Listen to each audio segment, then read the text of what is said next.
মাননীয় প্রধানমন্ত্রী যখন একের পর এক উন্নয়ন করা শুরু করলো, এই দেশে অভিনেতা সিদ্দিককে মারধর করে থানায় সোপর্দ করা হয়েছে। এই সময় সিদ্দিকের গায়ের পরনের কাপড় ছিঁড়ে ফেলা হয়। সিদ্দিককে মারধর করে থানায় নিয়ে যাওয়ার একাধিক ভিডিও সামাজিক যোগাযোগ মাধ্যমে ছড়িয়ে পড়েছে। রাজধানীর ঢাকার কাকরাইল এলাকায় মঙ্গলবার বিকেল 4টার পরে এই ঘটনার একটি ভিডিওতে দেখা যায় সিদ্দিককে মারধর করে প্রকাশ্যে স্লোগান দিতে দিতে থানার দিকে নিয়ে যাওয়া হয়। পরে থানার ভিতরে নিয়ে গেলে পুলিশ বাইরে আসে। এরপর পুলিশের হাতে তাকে তুলে দেওয়া হয়।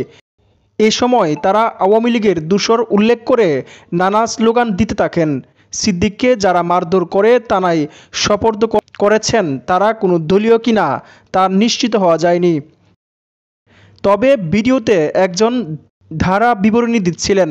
তিনি বলছিলেন, আমরা সিদ্দিককে আওয়ামী লীগের একজন দালালকে আমরা পুলিশে হস্তান্তর করেছি। এদিকে সিদ্দিক অভিনয়ের পাশাপাশি আওয়ামী লীগ সরকারের আমলে একাধিকবার ঢাকার গুলশান ও টাঙ্গাইলের মধুপুর আসন থেকে মনোনয়ন চেয়েছিলেন।